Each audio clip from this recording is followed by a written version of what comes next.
So this is Paul's department. So he's going to talk to you about this kind of stuff out here. Well, starting from the front of the trailer, we have the towing area, and it hooks up to, as you can see, this is a mid-size SUV. We've towed this across the country 3 times with this car. So it doesn't take an F-150 Ford pickup truck to tow it like you do in the big new Airstreams. But I do have some extra security and distribution bars installed. It helps keep everything really solid when you're going down the road. You'll never have any sway. I have an anti-sway control here, and I also have these distribution bars. We've actually originally towed it without that stuff, and it was fine. But when you get on a curvy road and you're going a little too fast, you want to prevent the thing from swaying. That's a typical issue with any kind of a trailer. Or across the prairies with the big wind, lots of wind. Lots of wind. Yeah. I also replaced the original crank tow hitch leveler with an electric one. So that just goes up and down electrically. It's really easy. And I have a little level here to help you figure out when it's level. And a level there. Yeah, and a level here too also. And it's got two 20-pound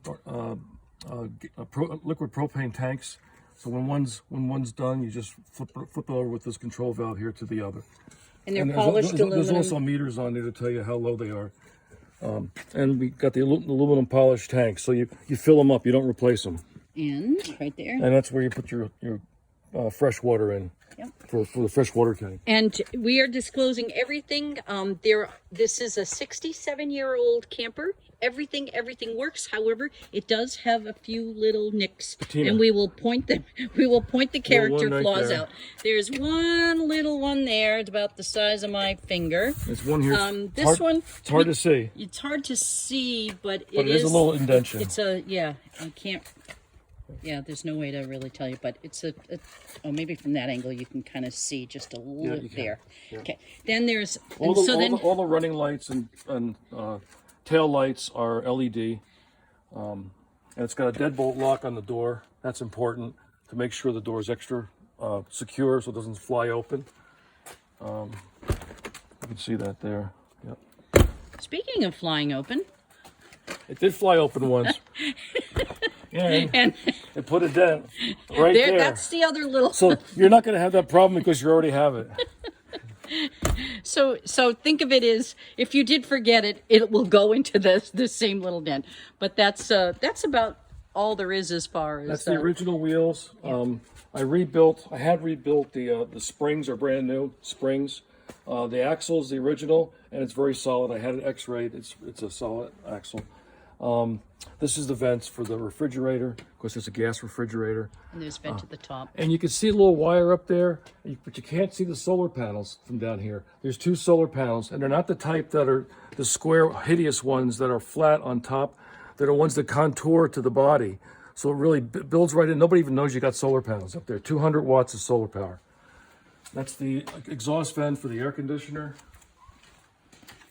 Now we're in, because it's half in the garage and half out, so it might look a little weird. But anyways, this is the back of the trailer I told you about, where the bedroom area is. This is one side of windows going around the back here. And this is 13 panel, which is much rarer than the 5 panel campers, Quite just rare. so you know. Quite rare. They're Yeah. very rare. And we're partial to them.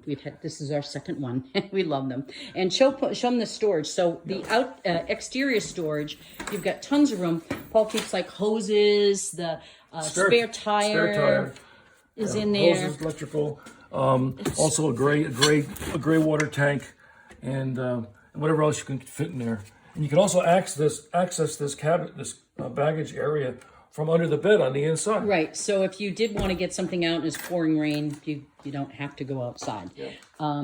We put on these magnetic tail lights just to add a little extra safety, because back in the day, I don't know. These are pretty small. They're pretty small lights, yeah. And we just felt a little more secure. If you don't like them aesthetically, they're magnetic and you can just take them right off. Yeah. But when we travel, we use those. The peace sign comes with the camper, and let's see. So again, I'm walking around. I don't think there's any little. This is where you hook up the water from the campground. So you have your choice of water from the campground, or when you're boondocking, you got water from your fresh water tank, which is a 23-gallon or 27-gallon fresh water tank in the front. Oh, here's one other, this is one other little ding here. I don't know if you can see it, but it's a tiny little guy. So we're walking around and through. I can't open this right now. Okay. I have to get the key.